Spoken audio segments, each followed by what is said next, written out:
Welcome to CRF's YouTube channel. As the leader in B2B credit education, we are pleased to offer this micro-learning session on portfolio management and collections. In this session, you will learn the steps necessary in developing sound portfolio management skills for your commercial customer portfolio. Don't forget to like us if you enjoyed the session. Hi, and welcome to today's online, on-demand micro session entitled Portfolio Management and Collections. My name is Rich Ferreira. I'm a certified credit executive, and I had a long career at Dun & Bradstreet, where I led teams that conducted financial and data management and credit consulting. And I'm your host for today's session, so let's get started. Today's session is part of a series of best practice sessions that are required for successful commercial risk management. And today we're going to focus on portfolio management and collections, but be aware that we also have sessions on policy and decision making. And together with this session on portfolio management and collections, make up the entire commercial risk management process best practice series. Today's session, we're going to cover the topics at a relatively high level, but we have a more detailed session in which we drill down on what we talk about today in much more detail. So look to attend that session as well. So along with an effective credit policy, you need best practices for portfolio and collections management.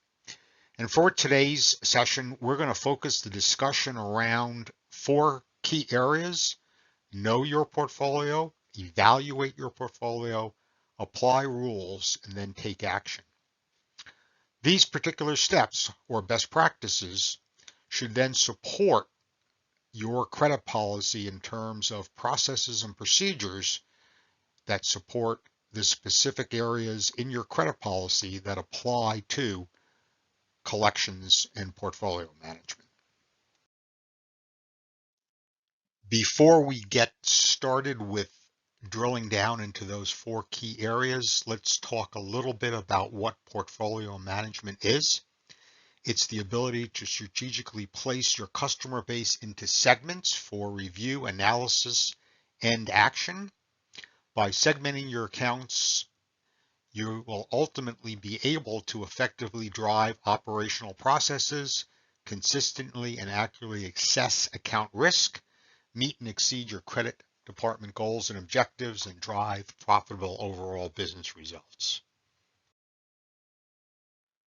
Portfolio management is important because your customer portfolio, your company's accounts receivable, represents one of the most significant assets on your company's balance sheet. When conducted proactively, it can help you avoid the major sources of bad debt. Most bad debt comes from existing accounts, and to offset bad debt write-off, you need to generate a significant amount of new sales, depending upon your profit margin. And also, proactive portfolio management also helps you prevent slow pay, because after all, time is money. But it also can help you identify new opportunities for sales and marketing from your better customers. And therefore, your credit department can contribute to your company's growth goals by identifying these customers for upsell and cross-sell. Some preliminary upfront things that you should think about before we dive into some details around portfolio management. Make sure that you segment or code your accounts. It could be done at the original credit approval point or on your annual reviews as low, medium, and high risk. Document your credit limits, and also be prepared with exceptional master data on your customer base, including properly formatted account numbers, country codes, name and address, SIC numbers, tax exemption data, etc. And also think about, as we talk about portfolio management, how you can identify resources that can help you do the account monitoring that comes out of your portfolio analysis. So now we're going to drill down a little bit into these 4 major areas. Know your portfolio, which is all about portfolio analytics. Evaluating your portfolio, which is where we'll talk a little bit about reporting results.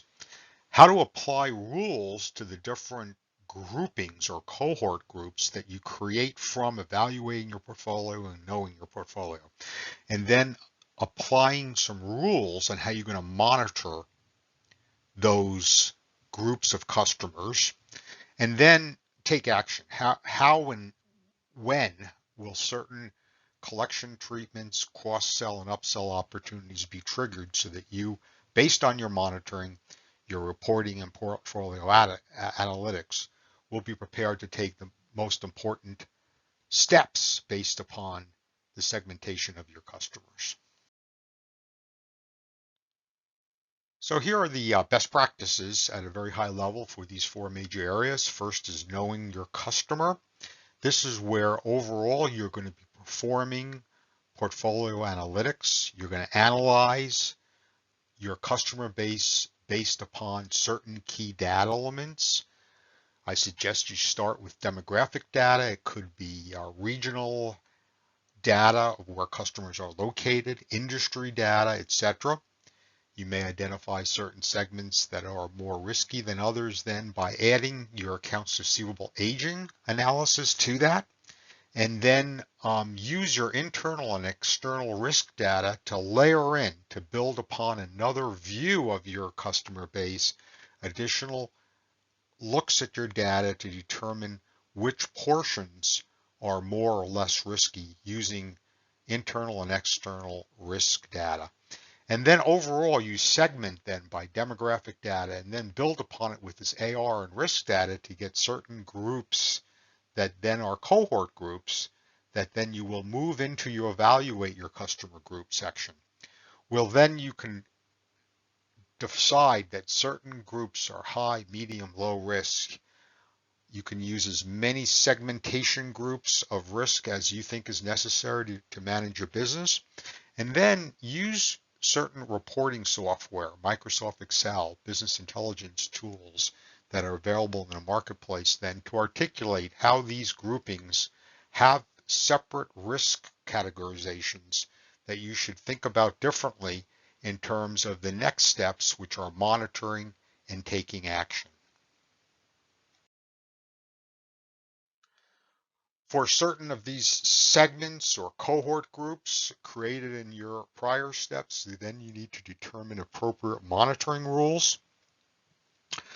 You can use both internal and external information sources to monitor different customers, but think about using different levels of monitoring based upon different risk levels. So, for example, you're not going to need to monitor perhaps customers that are very low risk customers. They have always paid with current dollars, not past due. They may be in geographical areas where there's no issues around any kind of extensive energy prices, where you rest assured that those customers are going to pay you more likely on prompt terms than others. For those, though, you still should have the appropriate level of monitoring. Maybe for those customers, you will review them at least once a year. But if you have customers that are in certain cohort groups that are in, let's say, geographical areas where energy costs are increasing, or there's been a natural disaster, and those customers are beginning to experience some delinquency with you through your accounts receivable aging, and on top of that, you have external information, maybe credit scores or pay scores from third parties that indicate that they have become more slow with others. With those particular customers, you're going to want to have more stringent monitoring and more stringent annual review, and review them more often than you would the lower risk customers. And then from that application of business rules and monitoring, you also want to then determine what action you're going to take. Based on changes, you may want to then spend more time on the high risk, high dollar amounts. You also want to create appropriate rules for less likely or less likely risk cohort groups. You want to define when and how you will change credit limits and put customers on hold. And at the same time, look for opportunities to sell more to the low risk customers and those that monitor indicate have become low risk. So it's also a question of how things change over time, from low risk to high risk, but also from higher risk to lower risk. And also, you can use your portfolio analysis, your rules, to take actions around using risk data to create your bad debt reserves that satisfy the FASB CELC requirements.